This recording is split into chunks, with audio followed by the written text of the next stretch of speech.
नमस्कार। आज हम महाराष्ट्र की एक हालिया और काफ़ी चौंकाने वाली घटना पर बात करेंगे। हमारे पास एक लेख का अंश है जो ठाणे में एक बड़े रैकेट के भंडाफोड़ के बारे में बताता है, जहां एक्सपायर्ड मतलब जिनकी इस्तेमाल की तारीख निकल चुकी थी, वैसे सामान को दोबारा पैक करके बेचा जा रहा था। आज हम इसी घटना के तथ्यों और इसके पीछे छुपे बड़े सवालों को समझने की कोशिश करेंगे। हाँ बिल्कुल, क्योंकि ये सिर्फ एक धोखाधड़ी का मामला नहीं है ना। ये हमारी सप्लाई चेन और खासकर जो ई कॉमर्स से जुड़ा सिस्टम है उसकी कमजोरियों पर सवाल उठाता है, और ग्राहकों के भरोसे पर भी।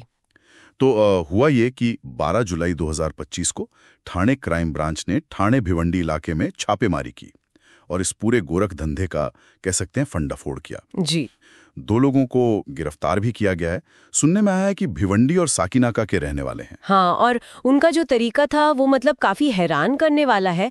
स्रोत ये बताता है कि ये लोग ई कॉमर्स कंपनियों से लौटा हुआ एक्सपायर्ड माल इकट्ठा करते थे। अच्छा, लौटा हुआ माल। हाँ, लौटा हुआ। सोचिए, कुल 200 टन लौटे माल में से करीब 12 टन इन्होंने जमा कर रखा था। 12 टन? अरे बाप रे, ये तो बहुत ही बड़ी मात्रा है। फिर इसका करते क्या थे ये लोग? बस यही तो मतलब असल खेल था। इस एक्सपायर्ड माल पर से पुरानी जानकारी हटा दी जाती थी, फिर नकली लेबल, नई एक्सपायरी डेट, ये सब लगाकर उसे बिल्कुल नए जैसा बना देते थे। और फिर वापस बाजार में? हाँ, वापस बाजार में भेज देते थे। पुलिस को छापे में करीब 22.8 लाख रुपए नकद भी मिला है। नकद? अच्छा जी, और वो 12 टन माल तो मिला ही, साथ में जाली दस्तावेज भी, जैसे डिलीवरी चालान, बिल, गेट पास, ये सब। ओह, नकद और जाली दस्तावेज मिलना तो साफ इशारा करता है कि ये कोई छोटा मोटा काम नहीं था।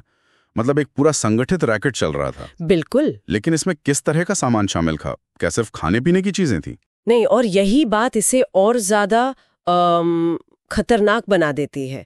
इसमें सिर्फ खाने की चीजें ही नहीं थीं, बल्कि रोजमर्रा के इस्तेमाल की दूसरी चीजें भी थीं।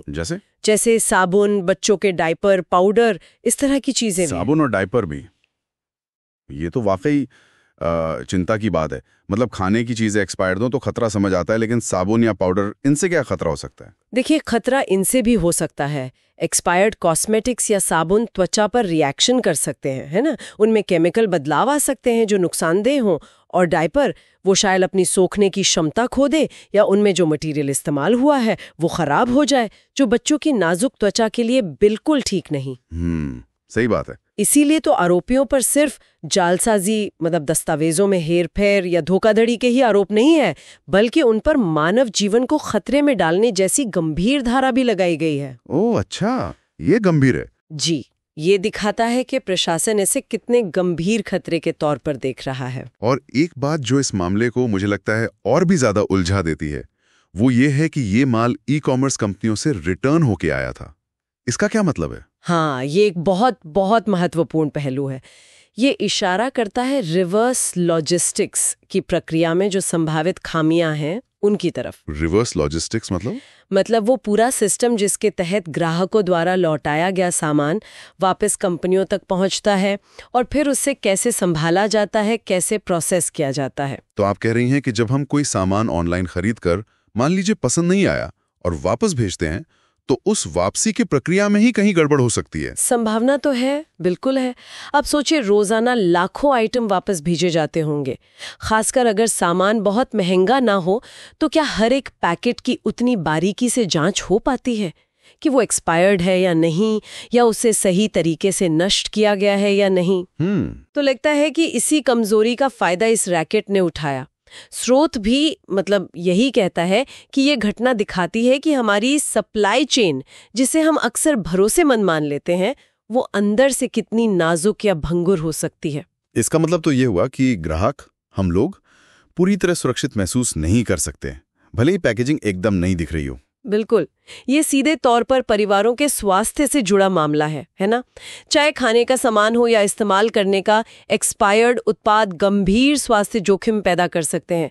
ये घटना तो उपभोक्ता के भरोसे को बुरी तरह तोड़ती है। तो संक्षेप में कहें तो ठाणे में एक संगठित रैकेट का भंडाफोड़ हुआ है, जो ई कॉमर्स प्लेटफॉर्म से लौटे हुए एक्सपायर्ड सामान, जिसमें खाने की चीज़ों से लेकर साबुन, डायपर तक सब शामिल थे, उनको नकली लेबल लगाकर दोबारा बाजार में बेच रहा था। ये न सिर्फ एक बड़ी धोखाधड़ी है, बल्कि लोगों की सेहत के लिए एक बहुत बड़ा खतरा भी है। और ये हमारी सप्लाई चेन की कमजोरियों को भी उजागर करता है। जी।